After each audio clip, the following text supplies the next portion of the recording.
Кутман күнүңүздөр менен Билесиңби KG'нин көрөрмандары. Сиздерге мен Рустам стоматолог тишти кантип туура жуунун эң негизги ыкмаларын айтып берем. Көп адамдар туура эмес жууйт тиштерин. Көбү мындай горизонтально жуушат. Тегиз жууп туруп эле шашып кетип калышат. Мындай жууганда тиш менен жизнанын экөөнүн ортосунан көрүнүп баштайт. Клиновидный дефект деген пайда болуп баштайт. Ошондуктан эң негизгиси түз тегиз горизонтально жууганга болбойт. Туура жууганда өйдөн тиштерди өйдөдөн ылдыйга жууш керек. Мындай 3 бөлүккө бөлүп алып, ар бир бөлүгүн 10 жолдон жууса болот. Мындай жагын бияка.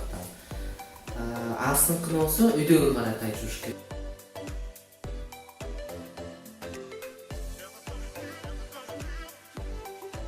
Андан кийин, ар бир жуугандан кийин тиштин ички бетин жууш керек.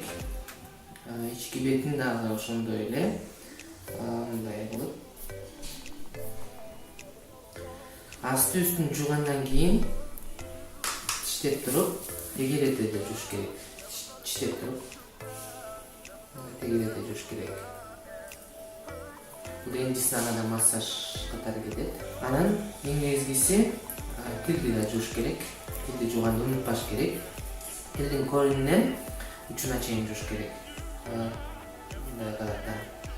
Тилди эгерде обычный зубный щетка менен жууй албаса, жөө байлантып жууй албай калса, анда атайын щеткалар бар, тилди жууганга. Ошолор менен колдонсо болот. Тилди жуугандан кийин зубной нит дегендер бар. Зубной нит менен тиштин ортолорун тазалап чыгыш керек. Ар бир эки тиштин ортосун тазалап чыгыш керек. Андан кийин ополаскивателдер бар. Ополаскивателдер менен колдонуш керек. Обязательно тиш жуугандан кийин чайкап коюш керек. Бул дагы бир ирет оостогу бактериялерди жок кылат. Бүгүн мен сиздерге тишти туура жуунун ыкмаларын айтып бердим. Тишиңиздер эч качан оорубасын, жылмайып жүрүңүздөр.